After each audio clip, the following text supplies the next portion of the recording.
बिस्मिल्लाहिर्रहमानिर्रहीम। दोस्तों, अगर किसी के वालिद साहब नमाज नहीं पढ़ते तो क्या ऐसे लड़के को अपने वालिद साहब से नफ़रत करने की इजाज़त होगी या नहीं? तो दोस्तों, ये बात समझें कि शरीयत मुताहरा ने वालिदैन के साथ हुस्न सलूक करने का, उनकी खिदमत करने का हुक्म दिया है। अगर कोई आदमी अपने वालिदैन के साथ हुस्न सलूक नहीं करता है, उनके साथ बदतमीज़ी से पेश आता है, बदसलूकी करता है, उनसे नफ़रत करता है, उनकी खिदमत नहीं करता, उनको नाराज़ करता है, तो ऐसे लोगों के बारे में हदीस शरीफ के अंदर बहुत सख्त वईदें आई हैं। एक हदीस में हज़रत अब्दुल्ला बिन अब्बास रज़ी अल्लाह अन्हुमा फरमाते हैं कि आप सल्लल्लाहु अलैहि वसल्लम ने इरशाद फरमाया, जिस शख्स ने सुबह इस हाल में करी कि उसके वालिदैन उससे राज़ी हैं, वो अपने वालिद साहब का मुती और फर्माबरदार है, तो ऐसे आदमी के लिए जन्नत के 2 दरवाज़े खोल दिए जाते हैं। और अगर किसी ने इस हाल में सुबह करी कि वालिदैन में से एक उससे राज़ी हैं, एक का वो मुती और फर्माबरदार है, तो उसके लिए जन्नत का 1 दरवाज़ा खोल दिया जाता है। यानी किसी के वालिदैन में से एक का इंतकाल हो गया और उसने एक को राज़ी कर रखा है, तो ऐसे आदमी के लिए जन्नत का 1 दरवाज़ा खोल दिया जाता है। और अगर किसी ने इस हाल में सुबह करी कि उसके वालिदैन यानी माँ बाप उससे नाराज़ हैं, तो उसके लिए जहन्नम के 2 दरवाज़े खोल दिए जाते हैं।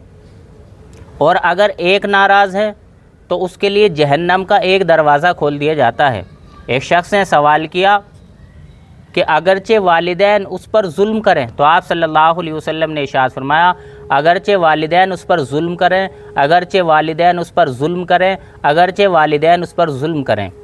एक और हदीस में है, हज़रत अबू उमामा रज़ी अल्लाह अन्हु फरमाते हैं कि एक शख्स ने आप सल्लल्लाहु अलैहि वसल्लम से सवाल किया कि अल्लाह के रसूल, वालिदैन के औलाद के ज़िम्मे क्या हुकूक हैं? आप सल्लल्लाहु अलैहि वसल्लम ने इरशाद फरमाया, वो तुम्हारे जन्नत भी हैं और वही तुम्हारे दोज़ख हैं। यानी वही तुम्हारी जन्नत है, वही तुम्हारी दोज़ख है। इसका मतलब यह है दोस्तों, अगर तुम उसकी खिदमत करोगे, उनकी खिदमत करोगे तो जन्नत में जाओगे, अगर नाफरमानी करोगे तो जहन्नम में जाओगे।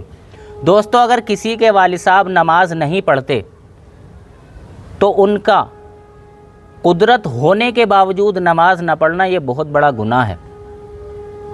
लेकिन दोस्तों, इसका मतलब ये नहीं है कि ऐसी औलाद वालिद साहब से नफ़रत करे।